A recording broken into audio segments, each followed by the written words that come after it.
So, hello everyone. In this video, I will discuss shortest remaining time pairs, also known as SRTF.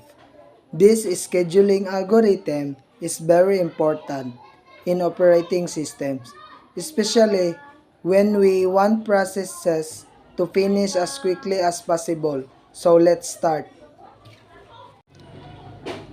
So, what is SRTF? SRTF, shortest remaining time first, is a primitive version of shortest job first, SGF. What does this mean? In RSTF, the CPU always selects the process that has the shortest remaining burst time. Unlike non-preemptive algorithms, SRTF can interrupt a running process. So if a new process arrives and it has less remaining time than the currently running process, the CPU will stop the current process and switch to the new one. This is why SRTF is called a preempted scheduling algorithm. So the key ideas, let's focus on the key ideas of SRTF. The CPU always choose the process with the less remaining burst time. This helps short processes finish quickly. SRTF is preemptive. This means the running process can be paused if a shorter job arrives. The main goal is to reduce waiting time and turnaround time. By serving shorter job processes, spend less time waiting in the queue. It is best for time critical and short jobs. This is why SRTF is often used in systems where quick response is very important. How SRTF works? Now let's understand how SRTF works step by step. 1. The system checks all available processes in the ready queue. These are the processes that have already arrived. 2. The CPU select the process with the shortest remaining time.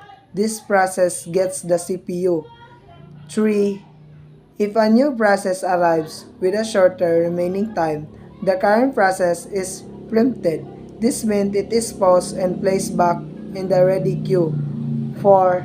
This process continues until all process finish execution.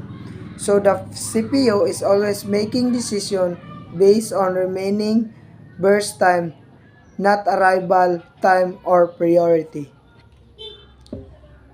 So here the step-by-step timeline example. Now, let's look at a timeline example to make this easier understand. At time 0, only process P1 is available with a burst time of 8 ms.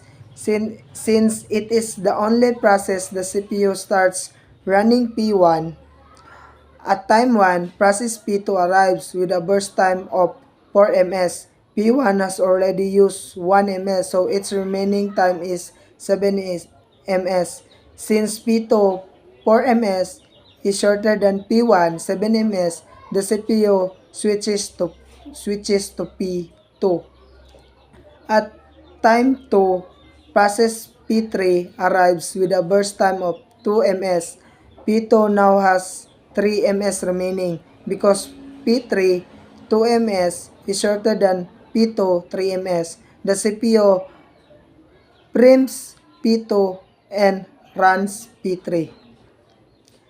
Because P3 2 ms is shorter than P2 3 ms, the CPU preempts P2 and runs P3. So at time 3, process P4 arrives with a burst time of 1 ms. This is the shortest remaining time among all processes. So the CPU switches to P4 and execute it. After P4 finishes, once P4 completes, the CPU goes back to the remaining processes. It continues with P3, then P2, and finally P1. This shows how SRTF always prioritizes the shortest remaining job. Advantages of SRTF. Now let's talk about the advantages. The one is very low average waiting time. Short processes don't have to wait long. 2. Very low turnaround time.